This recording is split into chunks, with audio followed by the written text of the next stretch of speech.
Welcome to Monday Night Comics. Welcome to Comics with Dan. I have here with me I think three-time guest of the show, David Pepose.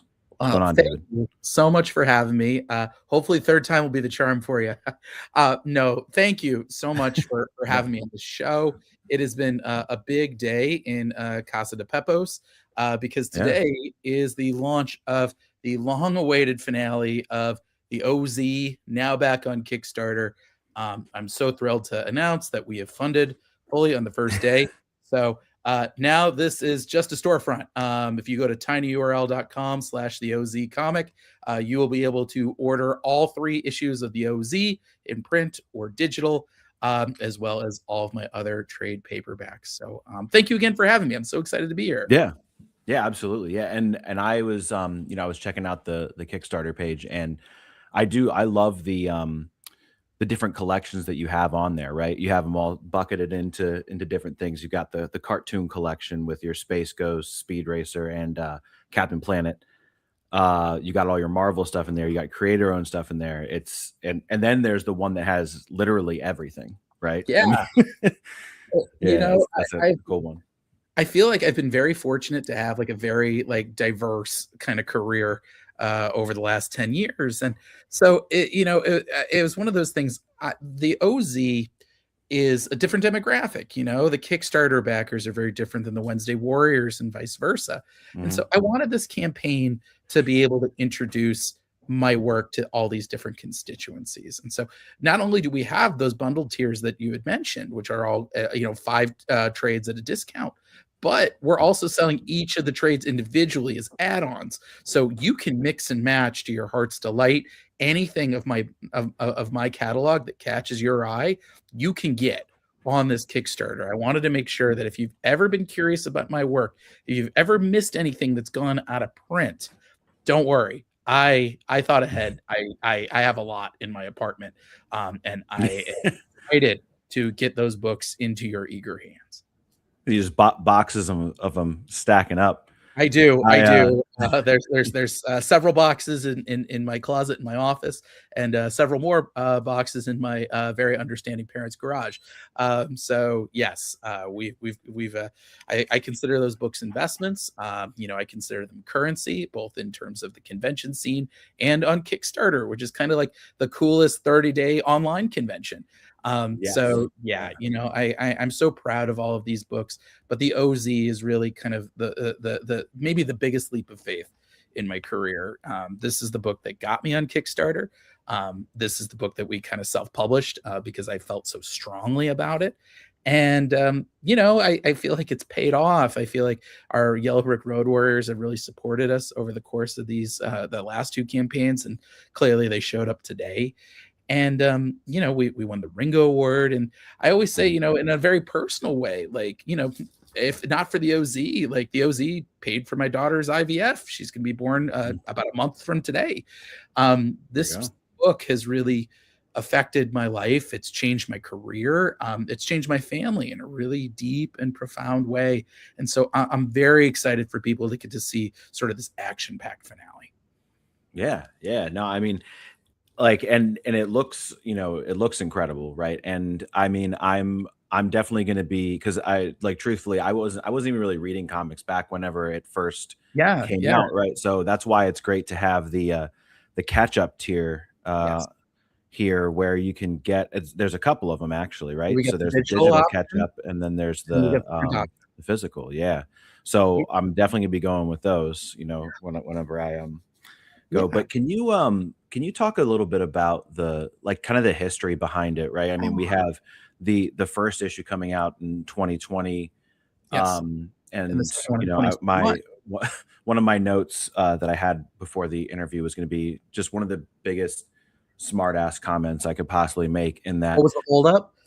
No, well, I was actually going to ask that nicely, but I was going to ask, issue number 1 was 700% funded, and issue number 2 was 600% funded. Are you at all worried that issue number 3 is going to be 500% funded? Listen, if it's 500% funded in the year of our Lord, if our economy and our social media landscape in the year 2026, I will be extremely, extremely thrilled.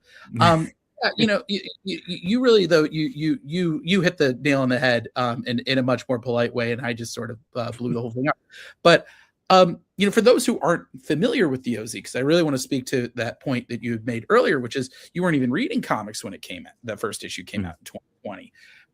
The OZ is like Mad Max meets The Wizard of Oz. It's the story of Dorothy Gale's granddaughter, who's an Iraq war veteran who's caught up in a tornado and stranded in the war-torn land of Oz.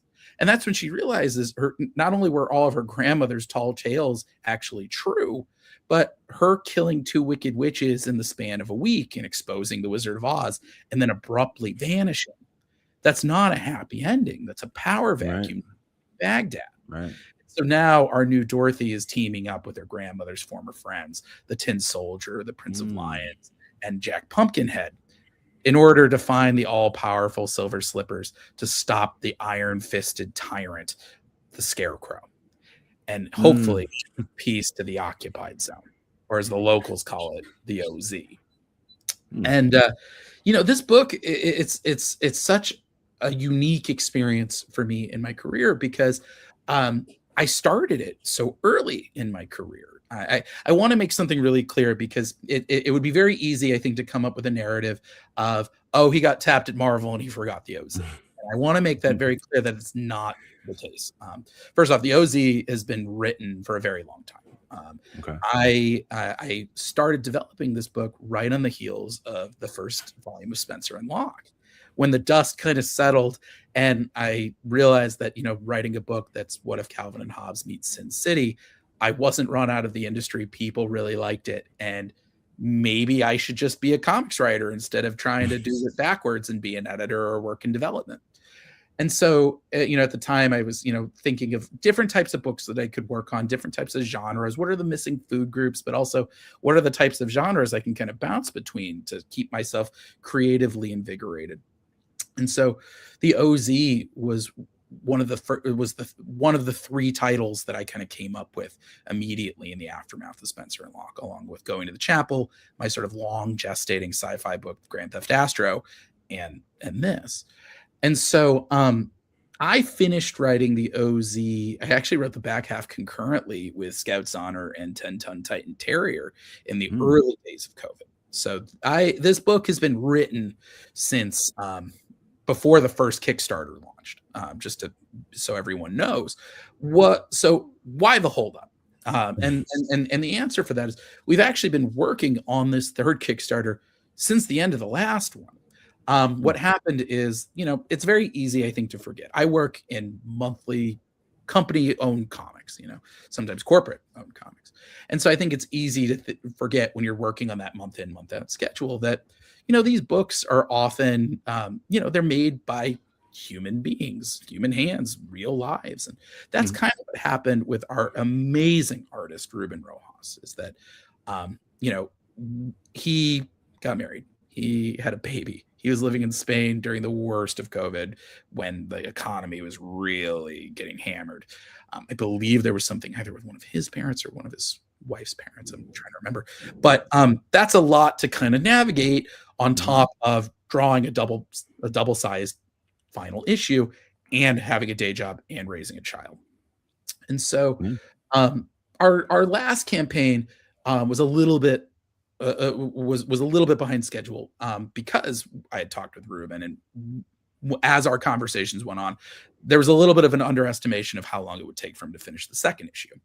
Our printer also got hit by a hurricane, so some things are just out of your hands. But I wanted to make sure for the third Kickstarter we didn't do that. I wanted to make sure we did not launch until this book was 100% done, like ready to go to the printer as soon as the Kickstarter wrapped. And so I had a conversation with Ruben about it, and it was very clear that he wanted to finish the book. He wanted to keep working on it. He just was going to have to kind of Shawshank his way through it, just kind of chip at it bit by bit. And as I thought about it, knowing the Kickstarter community is very different than your traditional Wednesday warriors who are coming in every week. They're expecting sort of their hit every week. Right. Whereas, the Kickstarter community, they're not expecting a monthly schedule. They are willing to wait. They are willing to pay artisanal prices for an artisanal product straight from the creator's hands. And so I thought long and hard about it, and I came to kind of two conclusions. One was I wanted this third and final issue to be consistent. I wanted it to kind of reach the same high bar of quality that we had gotten in the previous two issues. And we would need to keep a consistent creative team to do that. But more importantly, I owed Ruben that. Ruben Rojas is the soul of the OZ. He really breathed so much life into it with all of his amazing sort of post-apocalyptic fantasy designs. His hard work had carried this book over the last two campaigns, and I would be a terrible collaborator if I did not bring him with me for the third. And so we sort of had that conversation, and I said, you know what, just work on it as you can. It'll get done. And when people eventually read issues 1, 2, and 3, this thing is going to hit like a truck, and they're going to forget how long it took in between issues. And so it took about 2.5 years ish to finish all the inks. We finished those, I believe, in the fall. And we had our amazing colorist, Whitney Kogar, kind of working on it piecemeal, in between her assignments. And so she finished that around the holidays. And so I did the lettering pass, which was a really cool, almost out of body experience. It was in February. For those who aren't familiar with a lettering pass, what that is I write a script. I give it to an artist. The artist will draw the pages. And then before I give those pages to the letterer, I'm going to look at my script, and I'm going to make sure, hey, do all these lines work? Am I overwriting this? Does this match the action that is on the page? Do I need to pace things up differently, knowing the way that the panel layouts have been? I actually do full-on mock-ups on Facebook, or on I do full-on mock-ups on Photoshop, just so I can visualize where everything's going to be placed. That's not something that most people do. But that was a really fun experience, because I got to kind of look at this story that I had written as a younger, scrappier writer who had no idea what they were doing, wasn't sure if any of this made sense, if any of it was going to work. And it was nice kind of being able to do the little nips and tucks as a more seasoned, experienced writer, figuring out ways to sort of punch it up in the dialogue, but still keep it consistent. How do I make this thing still read seamlessly from the writer I was when I started this book? And so it's kind of nice, when I finished, when Dave Hopkins, DC Hopkins, I should say, our letterer, turned in the final pages. It was different from other books that I finished. Usually, David, sorry, can you backtrack just a second? Because I lost you there for a second. I think internet issues. No, that's no worries. And I'm going to close all these tabs to the right just in case it was on my end. Pardon me. As far as, let's see, backtracking a little bit. Where did you lose me? Do you remember? Yeah, I mean, you had mentioned, you were explaining what a lettering pass was. Oh, okay, great. Talking about how it was cool to see the younger, scrappier David Pepose in front of you years later. Yeah. So yeah, it was a real kind of, it was a trip, looking back at sort of that writer I was back then, who had no idea what he was doing, had no idea if he had a future, and just kind of with a head full of steam and a lot of theories, just leaving it all out of the page. And now, as a little bit more of a seasoned writer, there is sort of the idea of, okay, where can I trim some fat? Where can I sort of do more with one line rather than 2 or 3? But at the same time, I want to keep it consistent from the previous 2 issues, so that the thing still reads as one cohesive whole, especially for the people who missed our past 2 campaigns and are catching up in one shot. So when I finished, when DC Hopkins, our letterer, gave us the final pages, it was very different from the way that it normally feels when I finish a book. Normally, it feels like you've run a marathon. You kind of cross the finish line and collapse for a little while. Whereas for this book, I kind of look back on it with this sense of affection. it really was kind of looking at a time capsule of who I was as a writer and as a person and where I was in my life. And now I'm in a very different stage in my life. But somehow this book, for better or for worse, the themes still resonate. And sometimes that feels like an indictment on the world. Sometimes that feels like a weird feather in my cap as a writer.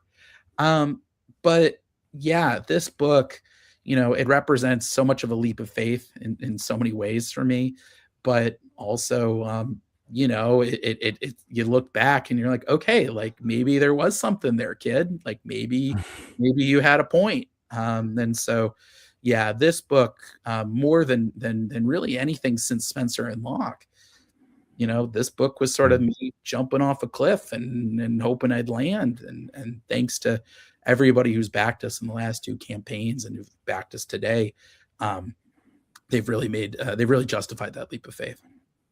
Yeah. No, I mean, and it sounds like just like a surreal, like full circle moment type thing. Yeah, very much so. And I mean, like you obviously like I mean, you've worked with a good deal with Marvel, and working with a big two company has Sure. its benefits of the just the power and the talent with that you get to work with, I'm sure. Sure. But like, what is it about Kickstarter comics, right? And Yeah. crowdfunded, we'll say, just in general, Sure. right? Because there's even more than just Kickstarter at this point. What about them is just like it just feels so pure, right? Like it's Yeah. just about the comics, right? I mean, Yes. w- I w- mean, I think the thing that really I love so much about Kickstarter, first off, the backers are so passionate, and I love the fact that there's so much interactivity and on a really granular level. I mean, I love everybody who reads Space Ghost, but I could not tell you everybody who reads Space Ghost. mhm, I've interacted, I've spoken with everybody who's backed the OZ up until today. mhm, Every night of the campaign, I write thank you notes, because I mhm, feel like that's the least I can do for everybody who supported us, like this. There's something really intimate about that in an industry that already feels very intimate. But I think also there's something very empowering about Kickstarter as a platform, as a creator, in that when you start a Kickstarter, it's very intimidating. I was very lucky in that I had a real village of Kickstarter creators here in Los Angeles that I was able to turn to for advice. Charlie Stickney, the writer of White Ash, who I consider the godfather of Kickstarter comics, mhm, Ryland Grant, and Dave Schrader, who we came up in the Action Lab trenches together. Our friend Stephen Prince, my mutual friend Pat Shand, Russell Nahelty. All of those people were very generous with their advice because Kickstarter as a platform is so collaborative, even on the corporate side of things. I know that's a weird thing to say, but Kickstarter doesn't make money unless your campaign funds. So it's mhm, in their interest. They push campaigns internally mhm, very, very hard, and they push them across other campaigns. But when you start a Kickstarter, you don't know how to navigate a printer. You don't know how to navigate shipping costs or how to build a Kickstarter page. You might not even know what a Gemini mailer is or how to fold one. It's one of those things that when you learn all these things, though, it's very empowering as a creator because then you don't have to wait for anybody's permission to tell a story anymore. mhm, I mean, I love working with publishers, of course, but a book like the OZ, for example, um, I had originally developed this pitch for a publisher. We made it to the mhm. 1 yard line, and we got spiked by another fantasy book with more bigger name creators. That editor did me a real solid and told me, "Don't give up." He didn't have to do that. And so, this story kind of like burned at me, and I was like, "Well, I'm going to Kickstarter this thing out of spite."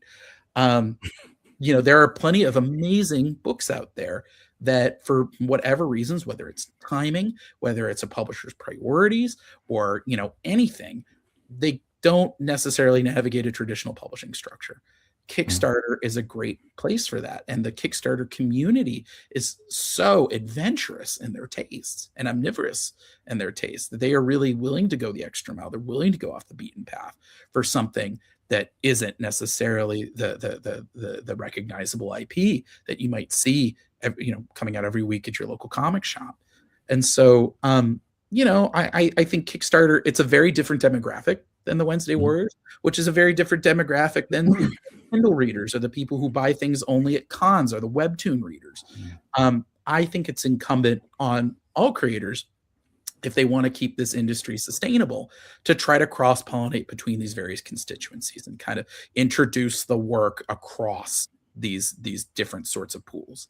So, but yeah, Kickstarter, they believed in me. They believed in me before I had a Marvel book in my name. Mm. And they still seem to believe in me now, and that really means a lot to me as a creator. That's the sort of thing that gets me up every day to deliver my A game. And Yeah, I'm very grateful to the Kickstarter community. I'm very grateful to Kickstarter as a platform. Yeah, I mean, I consider myself a real success story for all of it, and it's something I don't take for granted. Yeah, and I mean, like, I think that I think that these kind of Kickstarter, crowdfunded books are just opening a whole new avenue really for I mean, for comic creators, right? I mean, like there's so many good books out there that it does at times feel like bigger publishers can be a little risk averse, Yeah, and they get scared that if totally. something doesn't make money. I mean, and I get it, right? Like it's their job, it's their business. So, Well, it's but it's it's it's also that the various pressures of the economy are Mhm, much tougher, and I think and I think it's the marketplace that they play in, the price points that they need to adhere to play in that mhm, marketplace. It makes the margins very, very tight, and I think that's a big difference with Kickstarter, and something that I think speaks to the indie community more than a full company, is that when you are scaled that much smaller, when mhm, you are sort of doing this as more, it's really artisanal, is that you know when you're sort of paying for the production of the book, you're paying your creative team mhm, to produce their pages, you're paying the printer, you're paying, we are actually working with the amazing team at Laguna Studios to help us with fulfillment. We've sort of priced out our shipping to accommodate that, mhm, so that we can still kind of keep the prices, with inflation at range of what we did in the previous campaigns. But now they're going to be shipped through somebody else. So while their shipping methods are going to be a little slower, they're going to be packing and shipping them out earlier. So you will ultimately get your books faster. Anyway, that's comic creator math. But what I was trying to say is, when you're working with a much smaller team rather than paying for the overhead of a whole company, you can do these kinds of smaller runs on books, and you can do them at a higher price point, because again, it's an artisanal book, and the Kickstarter community knows this and values this. And so as a result, it makes comics actually sometimes more financially viable. It's not a one size fits all thing. It's not a silver bullet. I see plenty of Kickstarter campaigns, and they're often the bad actors that you hear about. They're often not bad actors trying to scam somebody. It's somebody who didn't do the math properly and got in over right, their skis, and didn't really take into account how much is it going to cost to print a book, how much is shipping costs going to be, how much is it going to those Gemini mailers going to cost. um, right, Whereas, like, I do think publishers, like, yes, first off, there's always going to be somebody in a publisher is only as adventurous as its most conservative person, which is usually the mhm, salesperson. uh, and they have to think about, like, how do we keep the lights on, right, and so I saw Mark London over at Mad Cave had a really, mhm, I think, candid post yesterday. I love Mark. I really respect him as a he's leader awesome, in yeah, this business. And I think because he's been a creator and a publisher, he really, I think, he values and respects creatives more than any publisher I've ever worked with. I'll follow that guy into hell. Like, I love working with Mark. But he had a very candid post just yesterday where he was talking about, you know, freight costs went up, mm, paper costs went up, the market is sort of shrinking a little bit. mhm, Like, those are hard things to navigate, and those things get, I think, a little harder to navigate at scale. Because again, you're able to sort of get maybe more advantageous terms in terms of scale, but you are paying for the overhead. You are paying, not just the talent on that book, but you're paying the talent on all the other books, even the books that don't sell. So yeah, I think, I understand why there is sometimes a conservative streak in terms of how adventurous a publisher might be, how they might try to moneyball certain things in order to sort of hit a certain quarterly sales bar. And I understand where they're coming from. That is not the view I like to take. I try to view things in terms of the long game. I try to view things in terms of reputation, in terms of, is this book going to build trust with readers, or is it going to break it? Because I've learned the hard way that if there's a book that doesn't hit the way that you had hoped, it takes a little while to build that back. I wrote a new Legacy Punisher. It took a year of Space Ghost for people to forgive me for it. I understand, and understandably so. Readers only have a finite amount of time to relax, a finite budget to relax it with, and they've got a million choices. I think it's so wonderful that there's still, I think, a small but thriving community that reads comics, whether they're going to their comic shop or buying them on Kickstarter or reading Webtoon. But if you do something that's a little too out of left field, certain publishers might get a little worried that they might burn the bridge with that reader. And so it's a tricky tightrope. I don't pretend to have the answers with it, because I think a publisher, the big picture view and the holistic view of everything that they're publishing is going to be very different from my view as an individual creator trying to build a bibliography. And so the answer is somewhere in the middle, but that's why I love Kickstarters, because it is this kind of very vibrant alternative to that pipeline. And it ultimately, I think, gives both creators and publishers a second chance, because not only are creators able to get their book out, that thing that's been burning inside of them, that then they can print, they can sell at conventions, but also, you hear stories all the time about publishers who, they saw a book on Kickstarter and they were like, oh, hey, like, why didn't I, why aren't we publishing that? And oftentimes the answer will be, I pitched that to you. We tried.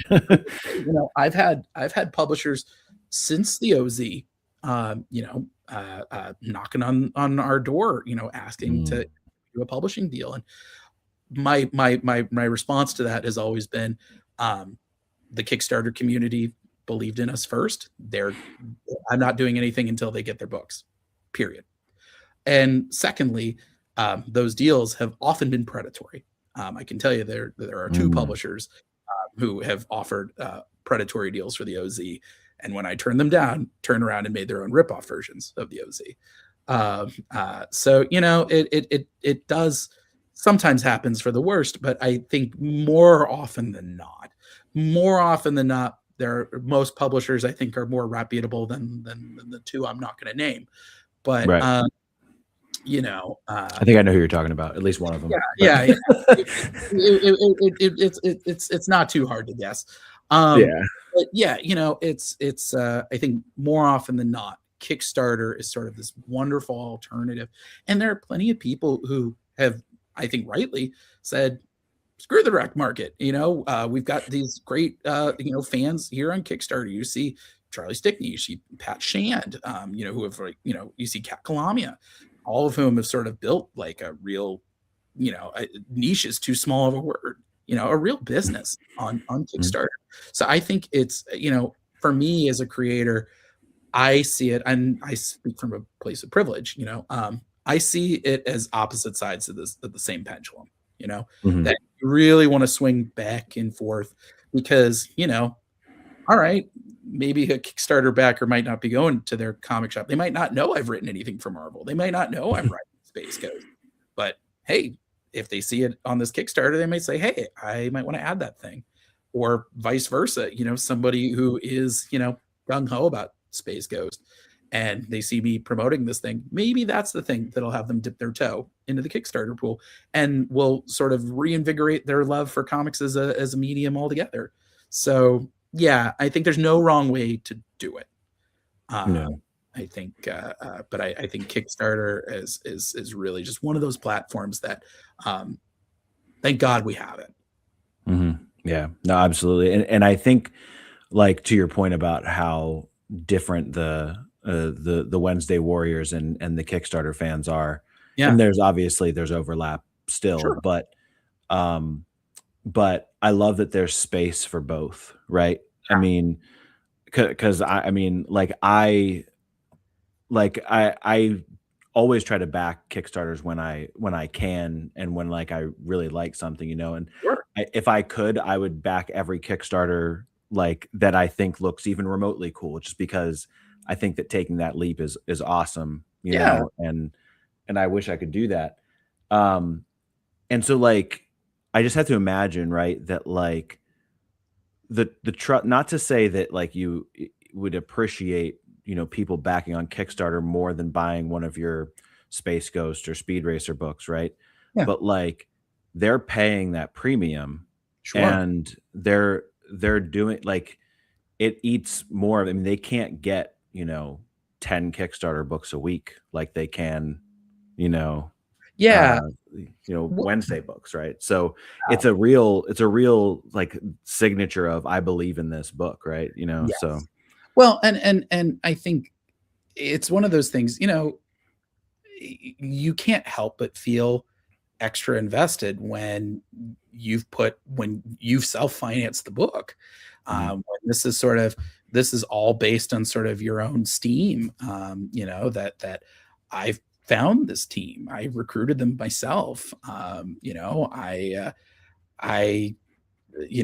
I worked with them on every single page, like, and it's not to say that, like, that doesn't diminish, anything I'm doing on, say, like Space Coast or Speed Racer, where I also work very closely with the teams, but those are also unlicensed properties. It's sort of I am I'm raising these things as if they were my own, mhm, but the OZ is my own. right, That is creator owned. mhm, In every in every possible way. And so, of course, like, I always appreciate when people do this, especially because I'm swinging without a net. I'm doing this without a publisher. mhm, I'm sort of every interview, every bit of promotion. That's 100% me. Um, but I also, like I said, I take this as sort of an opportunity to double dip. That's why we have mhm, all of my other books as add-ons. right, Is I don't want people to have to choose. right, If you're interested in any of it, this Kickstarter, actually, more than anything, as I'm thinking about it, it feels like a fulfillment of a goal that I've had for a long time, which is, and I think you and I might have talked about this, is, I want to be the Baskin Robbins. 31 flavors. I want a flavor for mm, everybody. And right, I feel like this Kickstarter is sort of the first time I'm able to really show that, because the mm, last time I did this Kickstarter, we had Scouts Honor. That was the new hot book, back mm, in 2021. And so now we've added so much more, all the Marvel stuff, all in mm, Space Ghost and Speed Racer and Captain Planet and Devil Wears My Face and 10-ton Titan Terrier. So, but yeah, I mean, it's one of those things. I I certainly don't prioritize, like, oh, like, if somebody just buys my stuff in the comic shop versus Kickstarter, like, I don't yeah, love them yeah, differently. But I think there is something extra meaningful. The more skin you have in the game. mhm, I think with something like the OZ, that I really kind of had to create whole cloth from beginning to end. Um, yeah, I feel very invested in this, and so I'm always super grateful for people who back it, especially, like I said, I know it's been a long time coming. It's been 5 years mm, since the last campaign. It's taken a long time to get all the artwork together. Um, but I'm really excited for people to see what we've got, because we've yeah, got we've got a lot of twists in this last issue, a lot of stuff we've kept in the back pocket specifically for now. And so every character is going to have like a twist, whether it's big or small, it's going to be very personal. And so we've got a couple that in this last issue that's going to turn the whole book in its ear. And it's going to really, you're going to look back and you're going to reread those first issues and you're going to be like, oh, this all makes a lot more sense. So, you know, I guess, you know, as I'm thinking about it, my whole career has been playing the long game, and this book has been the long game. So I think that might be a reason why I feel so passionate about it. Yeah. No, I mean, and I can't wait to catch up on it. And I was looking because, you know, like you said, the first issue won a Ringo Award, right? Yeah. And like, I was looking at past winners, and the very first Ringo for best single issue was Emancipation Day, I believe is what it was called. Yeah. And then and since then, the OZ is the only self-published book that's won best single issue. All the other ones have been through publishers. Yeah. Several DC, a couple Boom Studio. I mean, it's the only self-published one to break through in that. I mean, there have been other Ringo categories that have indie ones, you know, especially like the fan favorites, but to win that particular award is a testament to the quality. I'm so, first off, I was so thrilled when we were nominated for that award because, you know, it really reflected what a team effort this book was.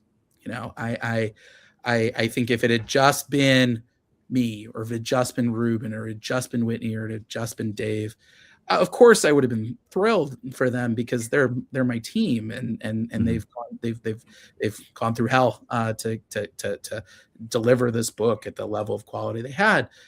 But being nominated was already huge because, again, you know, we're a self-published Kickstarter book. We didn't even have a publisher name, you know.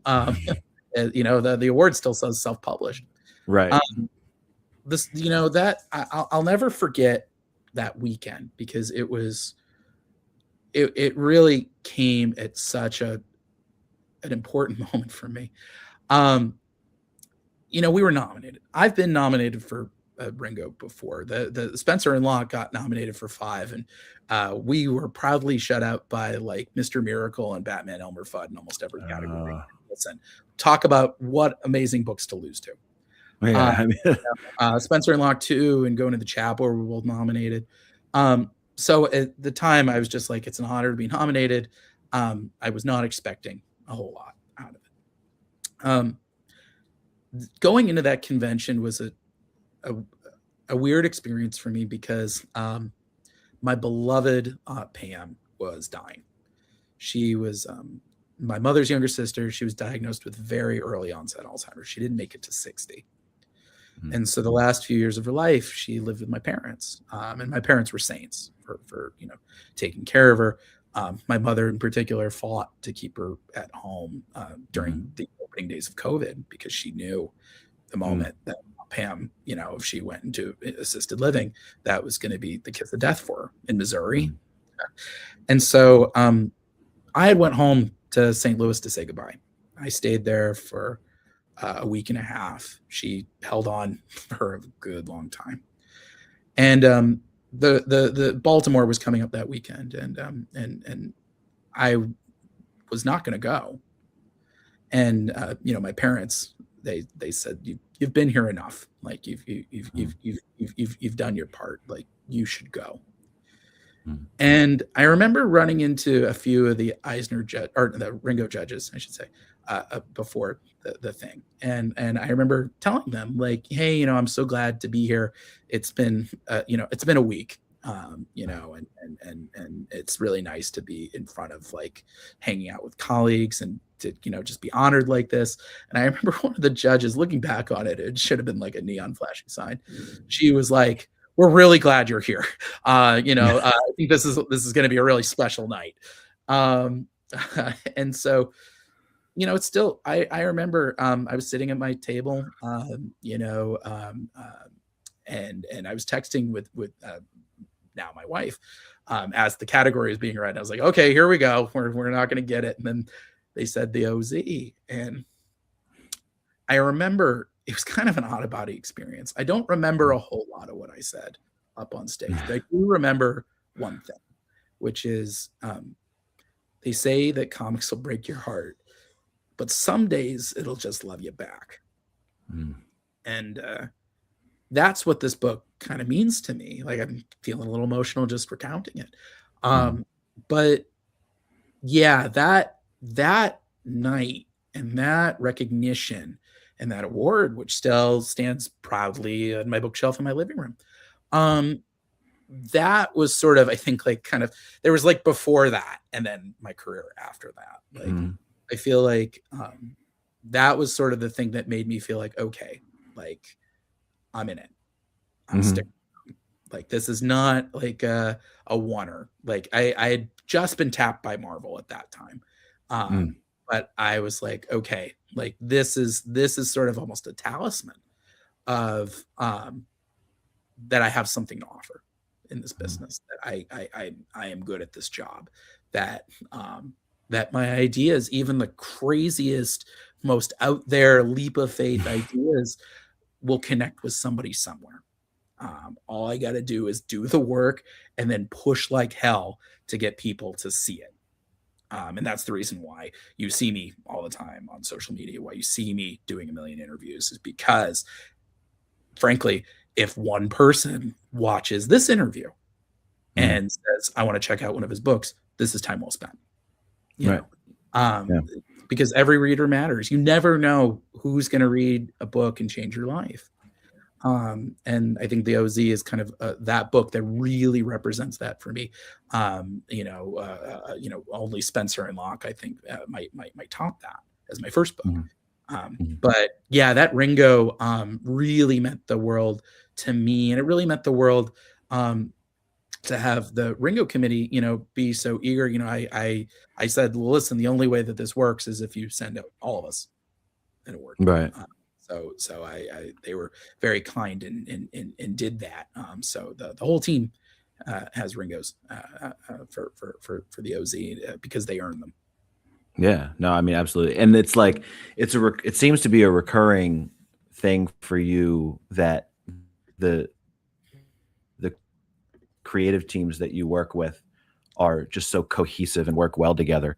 Right. Yeah. And I think, I mean, in the past several times and tonight, like that we've talked, like, you put such an emphasis on working together, and recognizing that, like, it's not a one-man show, and I think that's part of the success that you've had, for sure. I mean, is that attitude that you take towards it.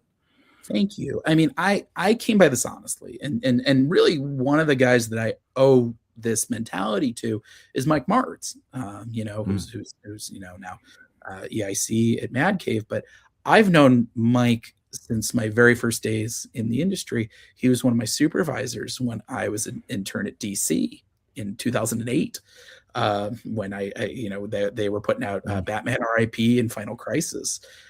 I was an intern who, was just eager to, make a good impression, probably overeager, like just trying to, do what I could to make a good impression, hoping that I would get hired, not knowing that there was a recession that was like bearing down my neck and there was no jobs to be had. But Art was the one who really instilled in me. He told me something very important, and it's something I really believe in, which is good art makes or breaks a comic. I think we can all agree on that. But good colors makes or breaks the art. So I'm a real stickler for colorists. And oftentimes my poor colorists sometimes will want to throttle me because I often have a lot of thoughts. But it's because I know how important a good colorist, it can elevate anything. But having the wrong colors is like putting a weight on the line art. Even the strongest line art, can't overcome when the colors don't look great. So, I, especially with my early creator-owned work, I often talk to a lot of different colorists, and I really kind of was very exacting until we found somebody who really played nice with the line arts style. Right. Um, and yeah, and then specifically, for the lettering, and this is something I knew it sort of, and then once I started the big two, I really realized it was having the right letterer, really like having somebody who's considerate and thoughtful. And I've been very lucky, having people like DC Hopkins and Justin Birch and Colin Bell and Taylor Esposito and Buddy Bowden, are a few that really stand out in my career. If you have the wrong letterer, your work will look very overwritten, or if you have somebody who's maybe not being quite as deliberate with it, it can really it can make stuff that won't seem overwritten suddenly look very overwritten. So, these are all things that like I'm trying to look at holistically. And I think my background, I used to be a comics reviewer a million years ago. I've almost hit the point where I've been a comics writer as long as I was a comics critic. And so hopefully some of the people that I reviewed back then will forgive me for it. But I look at everything as how would I react to this when I was, I'm really merciless about it.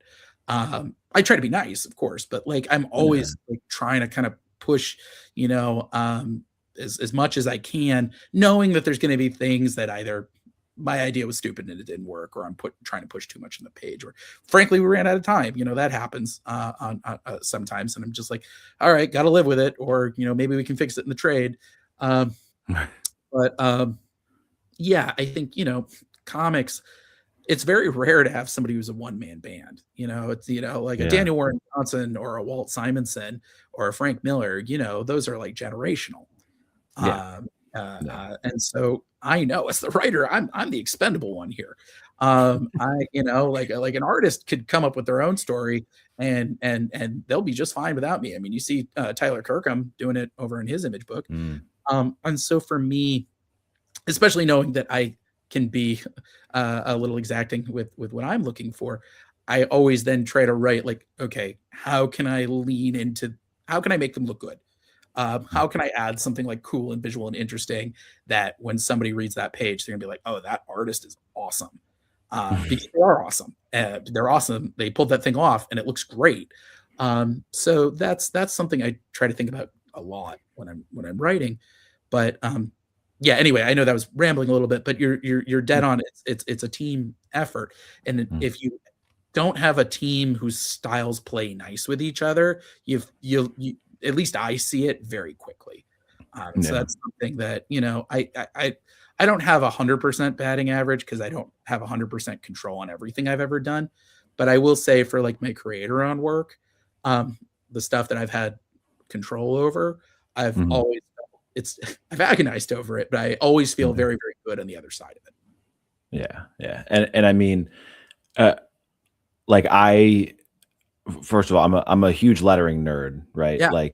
It interests me to no end, like looking at the lettering in comics and stuff, and just seeing like when I went to Baltimore Comic Con, not last year, but 2 years ago, and there was an entire panel on lettering, and I sat and listened to people talk about lettering for an hour and a half, right? And like it was awesome. Yeah.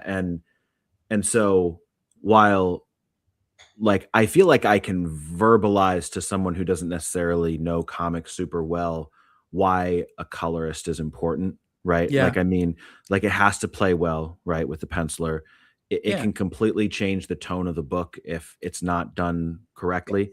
Yes. I always find it hard to verbalize what I can see it. I can see when good lettering makes a book good and when bad lettering makes it bad, but it's always hard to explain to a non-comic reader like why that is, right? And sometimes it's like,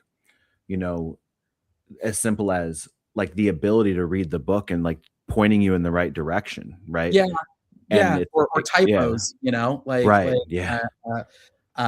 Yeah, I mean those are big things. But a lot of it is also, this is a hard truth that I've learned. And given the fact that you have your own YouTube channel about comics, you also have an elevated sense of taste more than like just and this is no denigration, like Joe Average reading the book. You were thinking about this clearly more than Joe Average, and I'm Mhm. clearly thinking about this a lot more than Joe Average. Um, there's certain. I think the readability is a big Mhm. part of it. Sometimes we overthink ourselves into a corner. I mean, I remember there was a girl who I was like desperately in love with, who I wanted to give her, and I wanted to show her what like comics were, and so I tried giving her. I want to say it was a copy of maybe it's Batman: The Long Halloween, or maybe it was Year Oh. One, and she was like, "I can't read this cursive," and I was like, Oh. "Oh, That would have been year 1.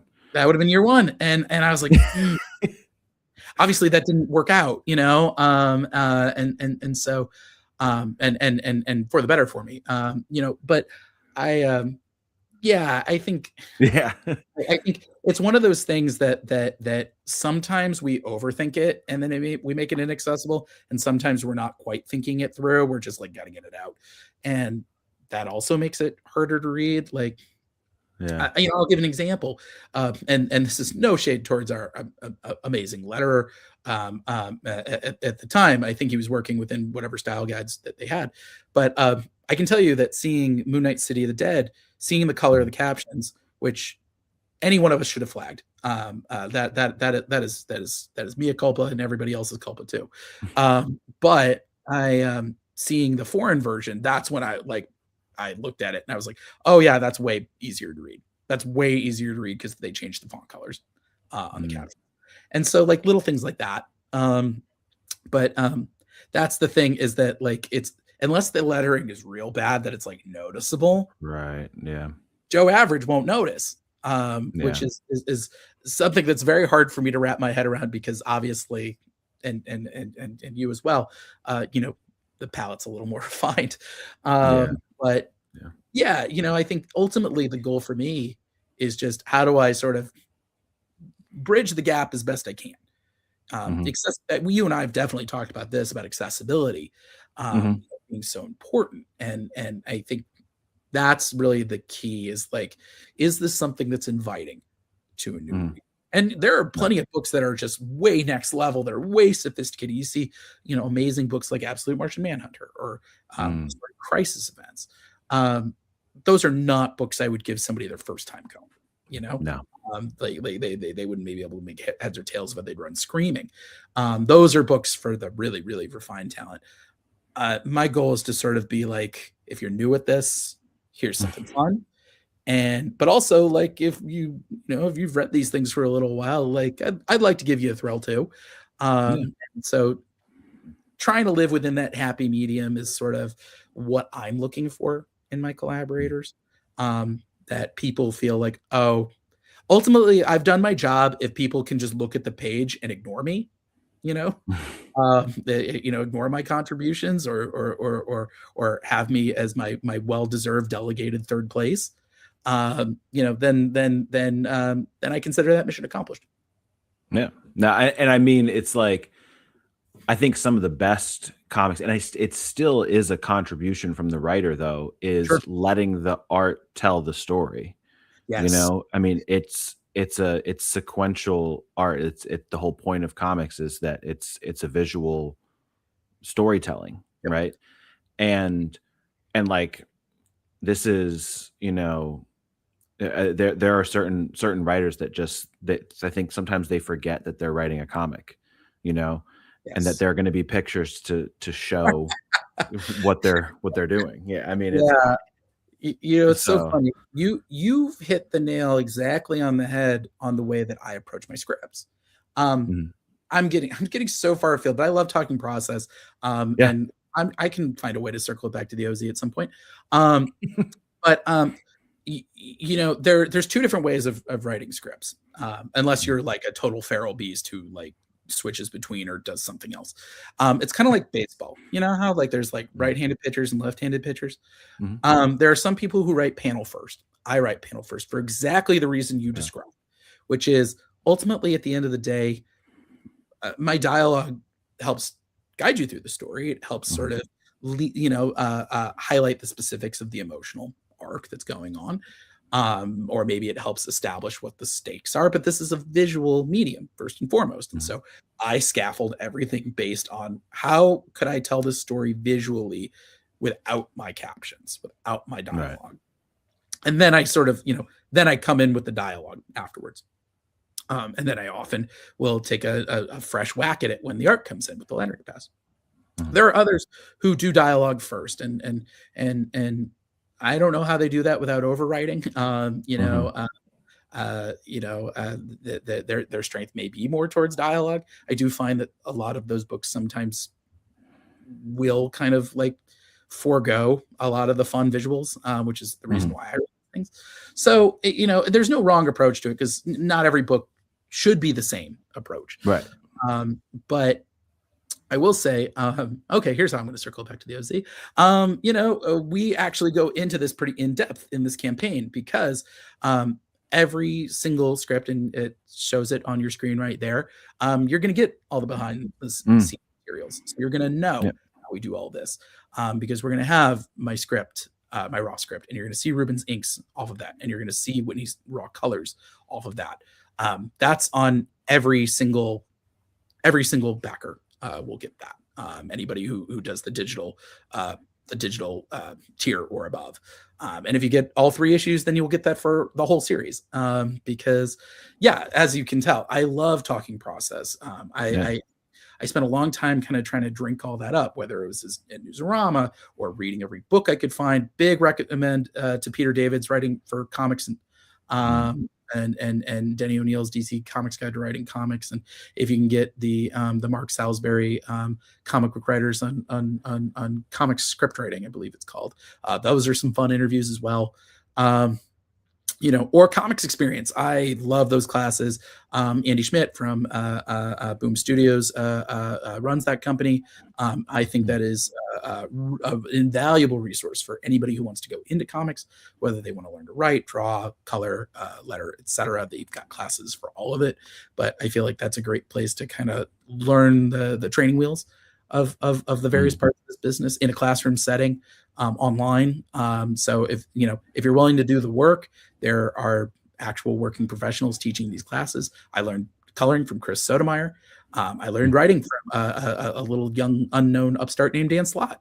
So yeah, those are well worth it if you're ever interested in process, or you can just hit me up on Twitter and I'll answer any questions. Yeah, I think that'd be like, cool. Like, I mean, especially because like, and here, right? Like to have the scripts and then being able to see how the script turns into the finished product, Yeah, I think is always impressive. Because like it's another parallel that you can draw to comics and film, right? Is just that the difference, right, in what it starts out as and what it finishes as can sure. can be really interesting.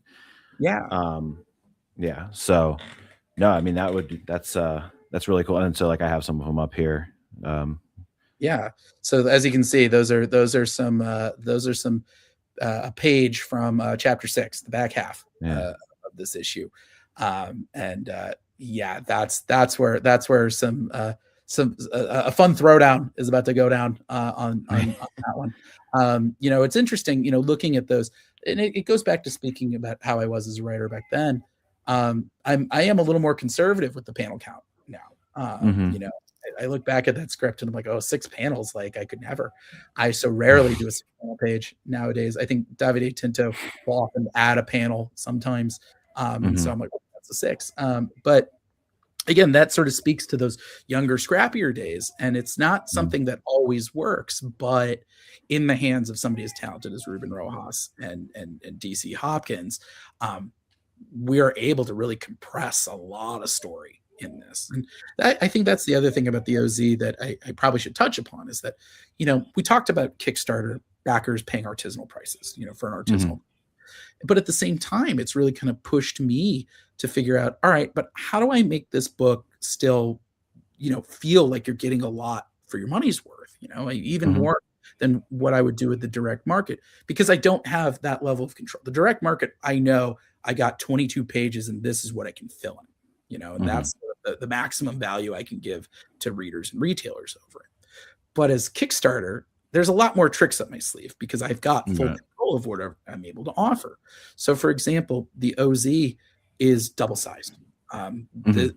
All of our issues are 44 pages. So, really, it is going to come out to be the same as what a 6-issue miniseries would look like. Okay.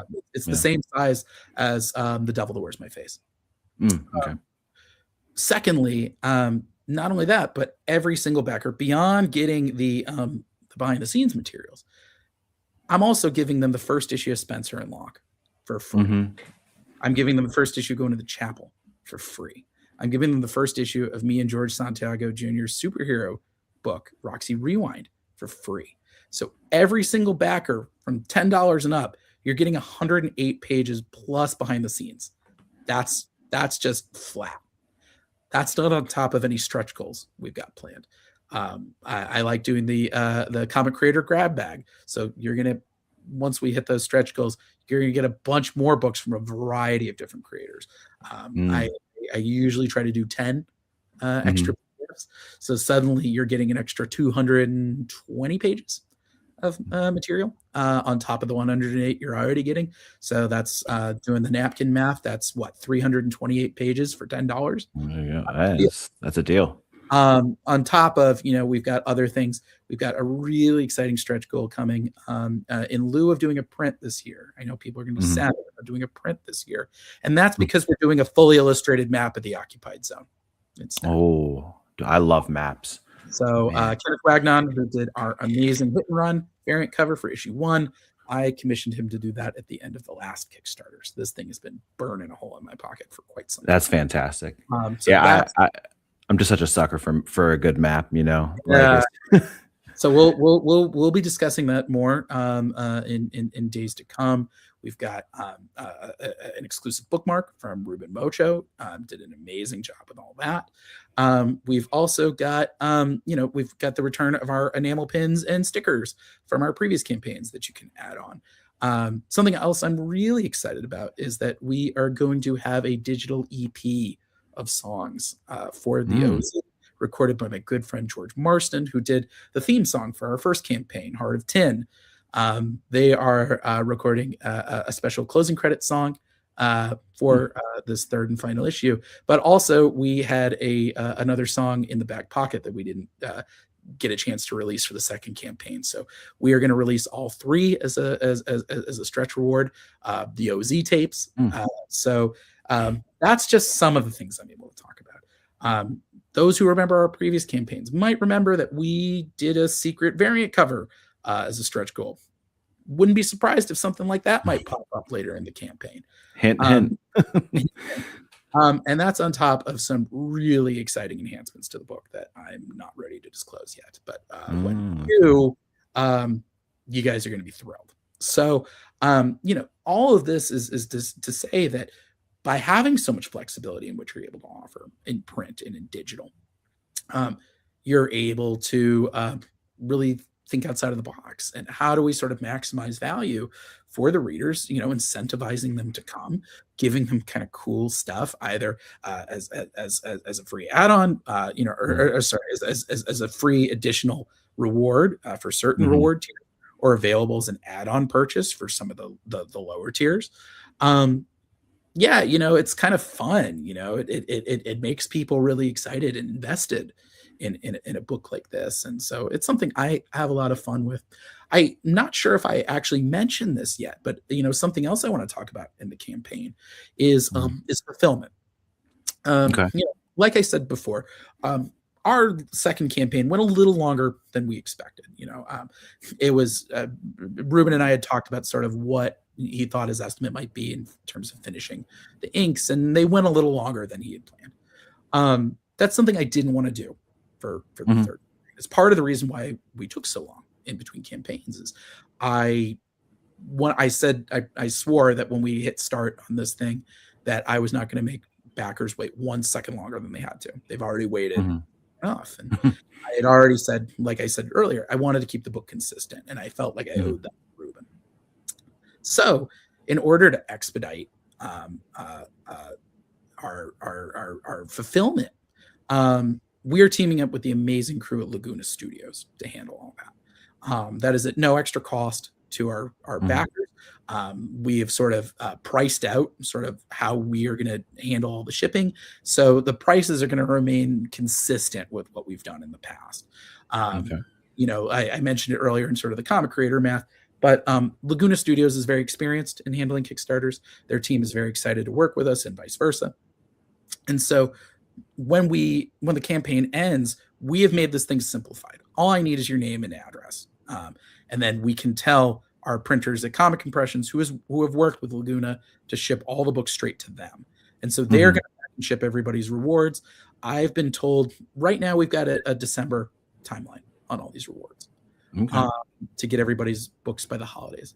Having spoken with Comic Impressions, our printer, and Laguna Studios, our fulfillment team, I anticipate people are going to get their rewards much sooner than that. You know, Great. like I think there's every shot that people might be able to get books within about 10 weeks of the campaign ending. And that's 3 weeks to get Kickstarter to disperse the funds. And then I believe that's 3 to 4 weeks to get the books printed and shipped. And then that's another, I believe, 3 weeks to get them packed and shipped out. So stuff's going to be coming, I think, relatively quickly. Yeah. Assuming there's not another hurricane that hits my printer. The perils of printing domestic. But Comic Impressions and Rich are so wonderful that I would not want to leave them either. So, you know, that's how a guy who's writing 4 books and has a baby due next month is going to be getting you your reward, is that he's not packing them. Right. So that's going to be a win-win for everybody, I think. Right. But yes, you know, like I said, our Kickstarter backers have waited long enough for in campaigns. And so we have built this entire campaign to minimize me chasing anybody, to minimize any hoops that anybody's got to go through. That's why we're not doing backer kit, is that you back it on Kickstarter, you answer the one question on Kickstarter, or the 2 questions: what's your name and what's your shipping address? Right. And then we're off to the races. Right. We will have full print accounting by the time that the Kickstarter's done, so we can tell the printer immediately to get started. Well, and I mean, like, all the different combinations that you can have your reward be for backing the Kickstarter. You know, you have all these different tiers, but then also, like, every single tier has like individual add-ons and add-ons that you can, you know, put through. Very granular. And so like, if you were to try to pack that yourself, like, that would be rough. I've packed 2 before. So I've done it, but with the newborn, I would rather avoid doing that if at all possible. And with my monthly work deadlines, I would like to not lose my job. So this is sort of the best of all worlds. So I'm very excited. And like I said, Laguna is very experienced. They've done fulfillment for many campaigns. So we are excited to have them be working with us on this campaign. Yeah, absolutely. Absolutely. And then I didn't even think of it, but like, it goes to show the confidence that you have in this book, that you waited for it to be done before you hit start. I mean, I would imagine, and like, understandably, right? Because, you know, like, I'm guessing even for your first issue, it was like, is it going to be a big success or not? Like, we don't know. But like, kind of part of the benefit of crowdfunding is, like, now know that you're going to have the support, so you can move forward with the things that cost money. But here you've taken on all the risk up front. And then, like, it you know, met its goal in how many hours did it take? Was it? We funded it almost exactly 5 hours. That's awesome. that was you know, listen, I say, in the year of our Lord 2026, with this economy and this social media, I am thrilled with that response. Yeah, I mean, you know, as you can see, wow, we're almost at 9,000 looking at that screen. That's wild. Yes. You know, it was at 190 backers when I looked at it about an hour and a half ago. So that's the thing. We love having our so many people who are discovering our work, and that's I think one of the that's a trick I will tell people about Kickstarter is that if you have the book done, it gives people confidence. And if you set your goal at something that you feel, I always tell everybody, set your goal at the lowest possible thing that you feel like you can afford. Like that you will not put yourself into poverty over, hmm because the moment that the Kickstarter funds and the book is done, it is then people treat it like a storefront. They know that, okay, this hmm book exists and it's going to get funded and it's going to happen. And so then people are, they're less feeling a risk of, oh, is this book actually going to exist? Is this actually going to come into my hands? And I know that there are, of course, still bad actors who don't fulfill their campaigns. I think, again, because they aren't really budgeting the printing costs or the shipping costs properly. But thankfully, we've already run the numbers on everything. And thankfully, I had no idea how that first campaign was going to land. Thankfully, people really supported it. Thankfully, people really kind of backed it based on what they had liked about Spencer and Locke. And the Wizard of Oz fandom, frankly, they're passionate. They will support. So yeah, it's been nice now kind of having a sense of, all right, I know that these 1,600 people have backed us in the past. I'm hoping that since they showed up for issues 1 and 2, they will show up to see how it ends, if they like issues 1 and 2. And so, yeah, but if you're new to the campaign, I don't want to scare you off. Like we've been talking, there are print and digital catch-up tiers. You can get, if you only back the first campaign, you can get issue 2. If you missed both campaigns, you can get 1 and 2. If somehow you showed up for the last campaign and only got issue 2, that's fine. We can get you issue 1, get you back up to speed. There's many ways to skin a cat, and I tried to count all of them in this Kickstarter. I will say, since we're live, the other thing that's really important is backing in the first 48 hours is really important for Kickstarter campaigns. It's an algorithmic platform, and so the more people that show up in the first 2 days, the higher we rise in Kickstarter's algorithm, which means that they show us to more people across other projects, and so it's really important and really helpful.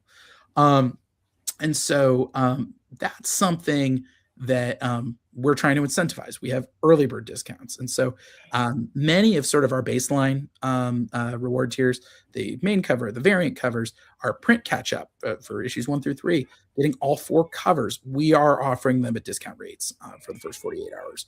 So that way, you can get the OZ at the lowest possible price. So that's something that we're really trying to push people to do, because every backer counts, but those first 2 days are so critical for a campaign, and we really want to incentivize people to back early and back often. So tell your friends. Yeah no, and I mean, do you know if if when a project funds as early as yours has, does that help boost things up in Totally. Kickstarter's eyes? Well, I don't know if it does it directly in Kickstarter's eyes, but it certainly does it indirectly, because more people wind up backing it when they see that it's funded. Right.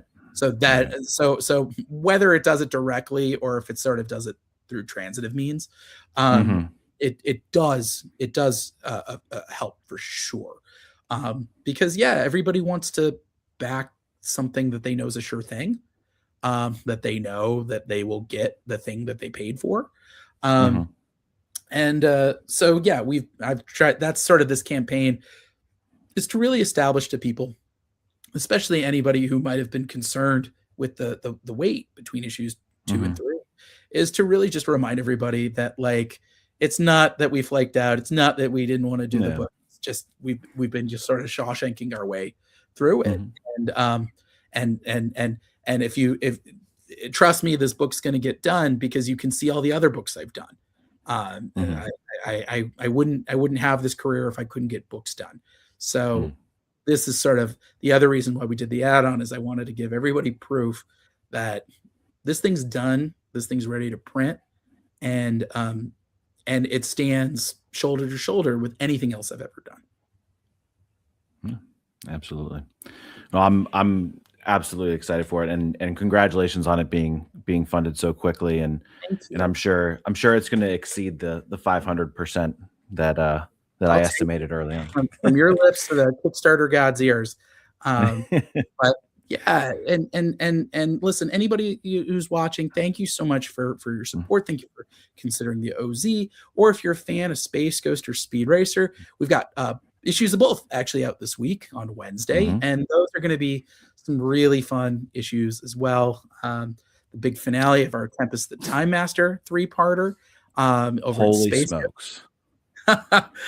You know, Holy smokes! your email, you know, I send Dan copies of my work in my press emails, and Dan sent me a really nice email about one of my favorite lines in it, and what I didn't tell you at the time when I was responding Mhm. to your email is I was pulling out of the hospital because I had just been diagnosed with a kidney stone, Mm. and so I was pulling into the imaging center, or I should say, my wife was driving me to the imaging center when I got that email. So that was a really nice moment in a Mm. painful one. So thank you for the Yeah. kind words about that. I'm very excited for people to see that one. This is going to be a fun one. This is going to have Space Ghost fans digging into their Wikipedia a little bit. Mm. Yeah, 100%. And so that's going to be really fun. It's going to lead us to our Space Ghost annual, which is sort of the fallout of all of this. Mm. Our first issue of Volume 2 is a conversation of Mm. why does the universe need a Space Ghost? And now we're going to revisit that from the other side. Space Ghost is going to have his long dark night of the soul, asking, "Does the universe still need me?" And what am I going to do? Do I continue as this cosmic vigilante? Do I continue as this surrogate father figure? What's my future going to hold? And what do the kids think about all this? And meanwhile, we're going to have an adventure with some of my favorite obscure Space Ghost villains, Magnus and the Alien. Magnus Mm. is basically the stilt man of the Space Ghost universe, or maybe Dr. Octopus if you're feeling generous. He's got a suit of armor with telescoping arms and legs. He's a thief. And his partner is this mysterious reality warping being known as the Alien.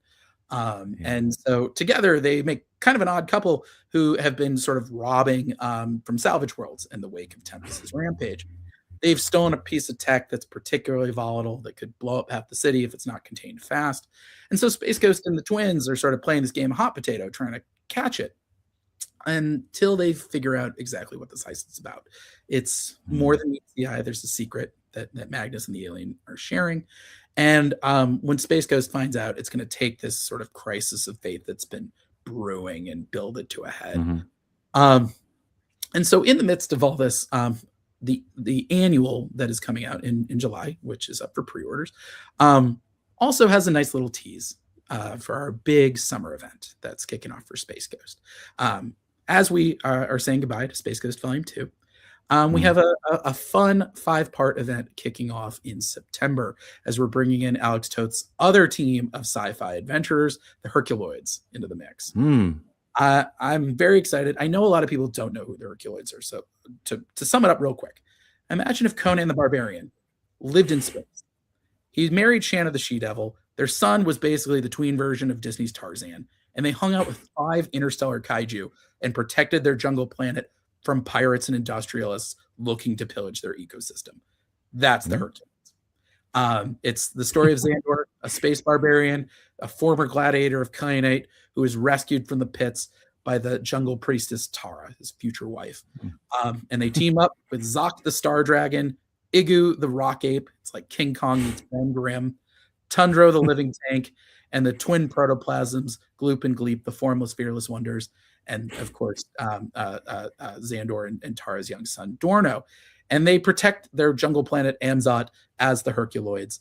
And so we've built up kind of a whole mythology around that, Yeah. drawing from the original cartoons, paying homage to what Tom Znignowski did in his 10-issue run in Herculoids last year, but not stepping on any of his toes or his plot points. Those are there for him for when he returns.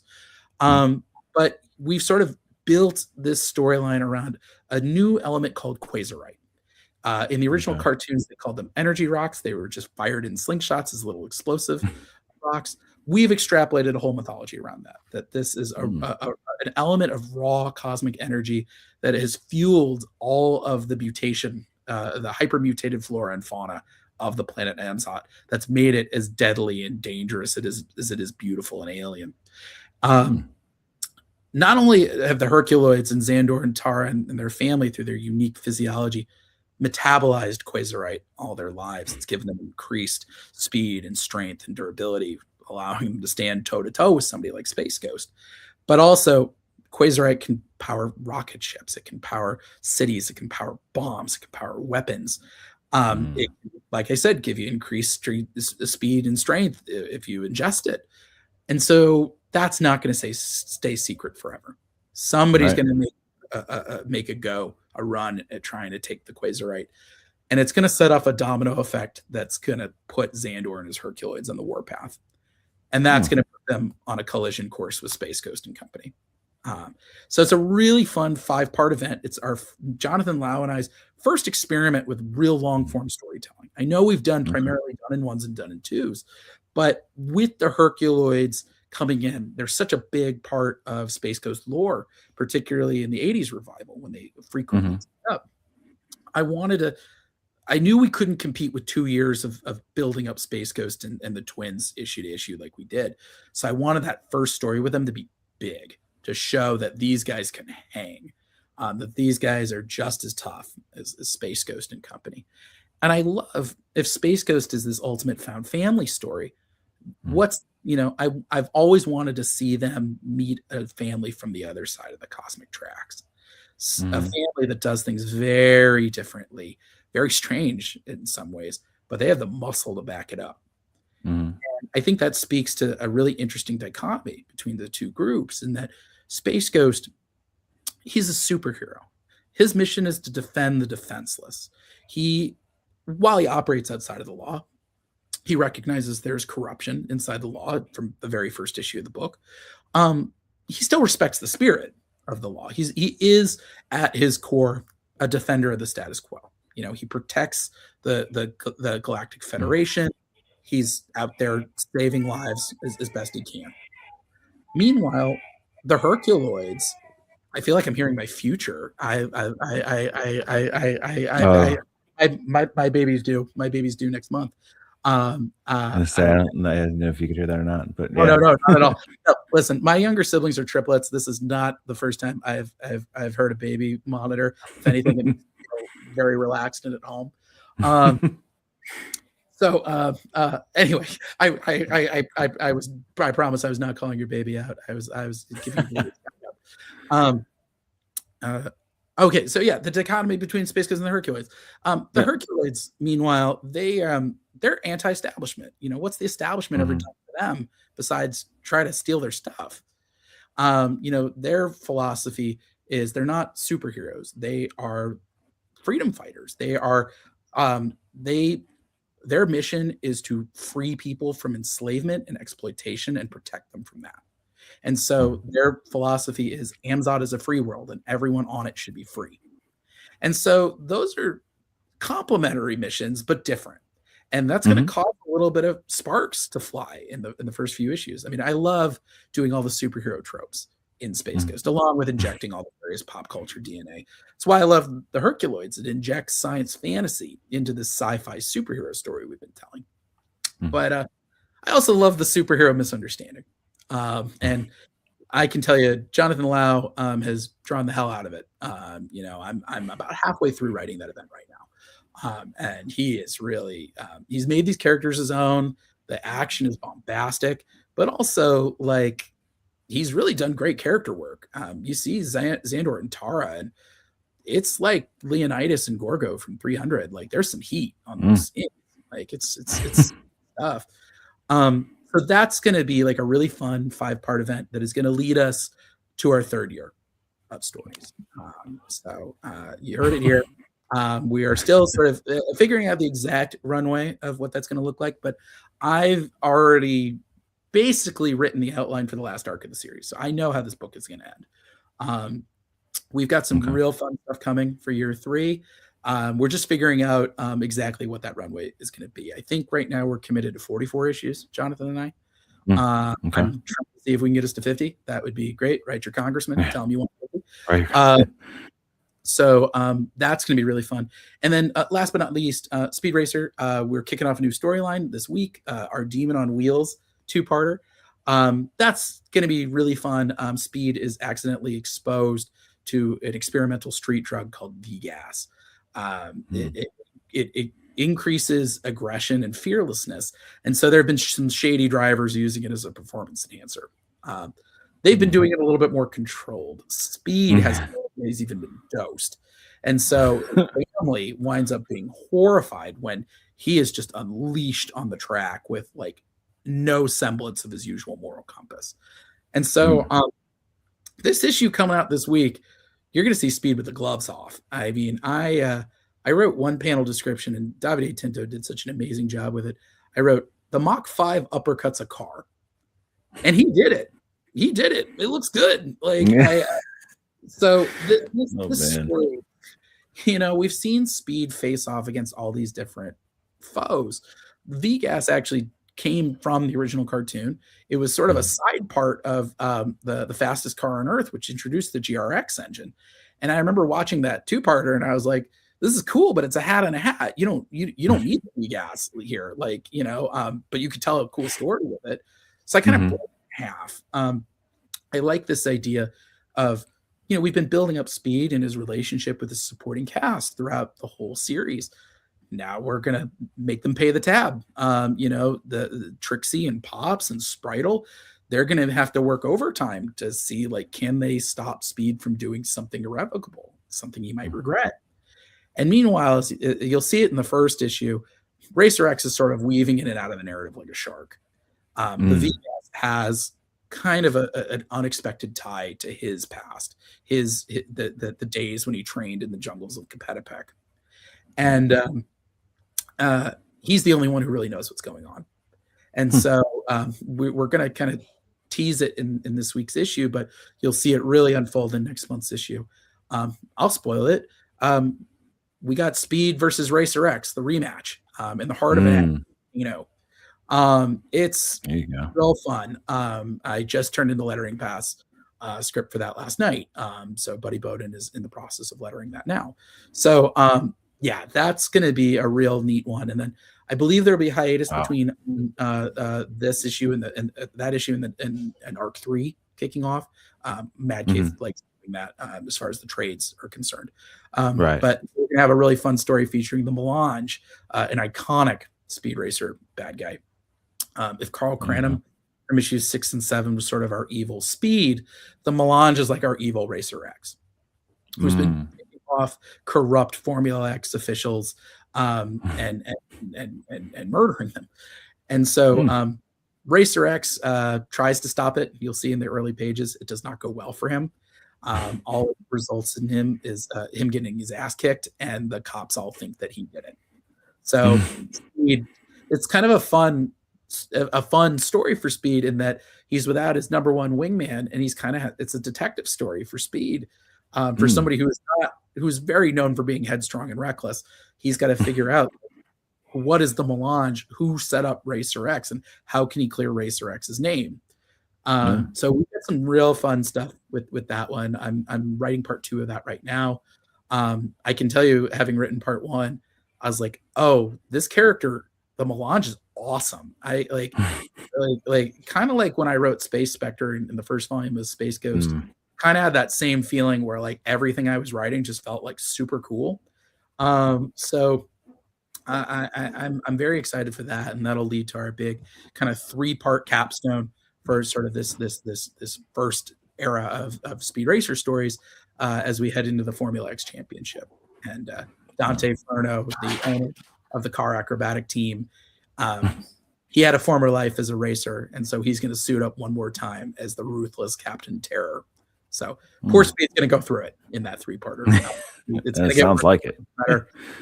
But yeah, so it's been great. Lots of busy stuff going on, and that's the stuff I can talk about. I'm about to start work on my next horror book with Alex Cormack from The Devil Wears My Face. I'm going to start working that script probably in the next few days. So yeah, and then and one more big swing action project that is in the hands of the publisher right now. Hopefully they greenlight it. If they do, that's going to be a big project of mine in 27, along with Space Coast Volume 3. So yeah, lots going on, and that's before the Yeah, baby. absolutely. Um, Yeah. uh, yeah, Yeah. they, I always say busy is a freelancer's favorite 4-letter word. I'm saying it a lot now, Yeah. along with No. other 4-letter words. And I keep saying it, but I mean it. I'm very grateful for all of it. I Yeah. wouldn't be able to do it without sort of the legion of readers and retailers and fans and press like you, who have really championed me every step of the way. Like there are a million books out there that you could be championing, and so it means the world that you champion mine. And I just kind of try to do my best to be worthy of that. So Yeah. thank you for giving me the chance. Yeah, absolutely. And to be honest, man, like you make it so easy to cheer for you. Like it's and for the record, I read your Punisher book and I really liked it. Well, thank you. I Um, had so much fun writing it, and Dave Wachter did such an amazing job yeah. drawing it. But I will say when I wrote it and I turned in my last issue, and my editor said, "Actually, I'm taking over X-Men." And then the next week, I saw John Bernthal back in the MCU. I did feel like the dinosaur watching 2 meteors coming for me in that moment.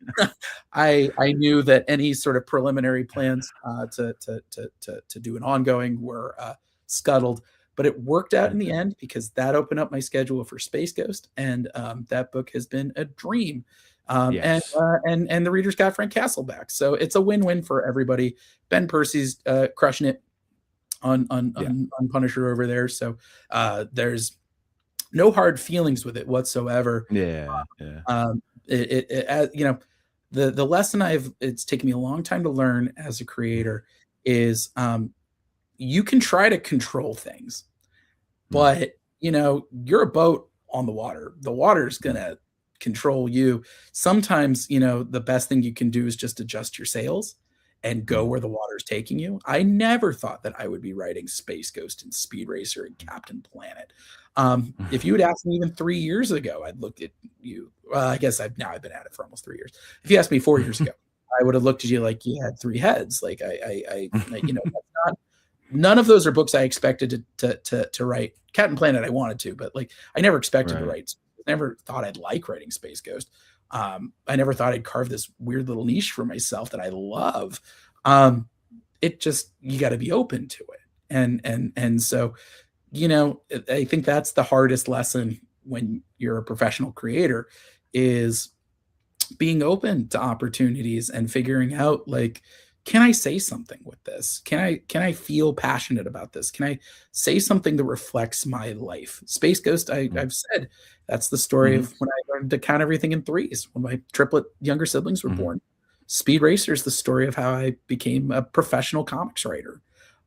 Even the OZ is kind of, I think, a story about me as sort of a younger, more raw person who had baggage that hadn't been unpacked yet, and sort of this idea of suddenly winding up someplace that you never expected you were going to be, in my case, California, and building a life for yourself out there.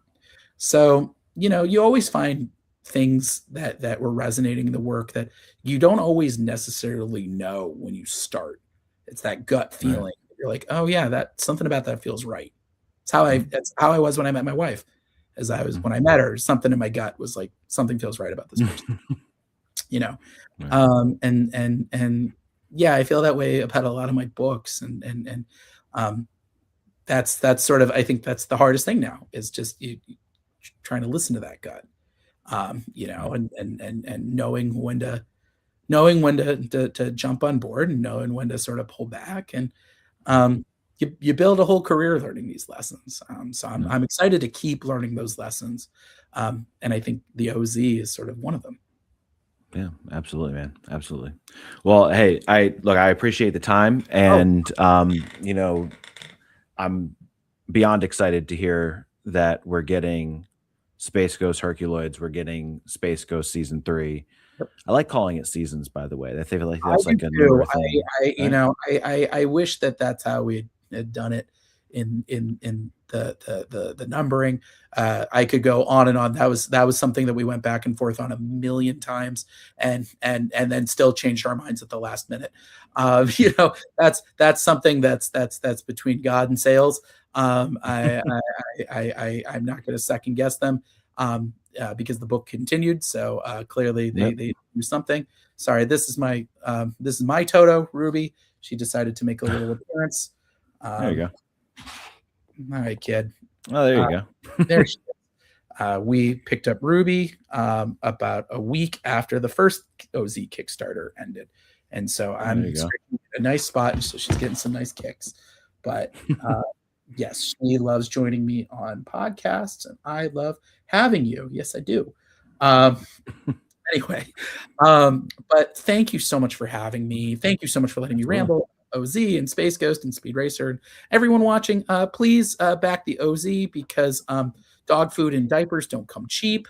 And we appreciate everybody who joins up as a Yellow Brick Road Warrior. Absolutely. Absolutely. All right. Well, thank you very much, and thanks everyone for watching. And like, subscribe, all that happy stuff, and go back the OZ for sure. Go put Speed Racer on your pull list, put Space Ghost on your pull list, and we'll see everyone next time. Yeah. Thanks.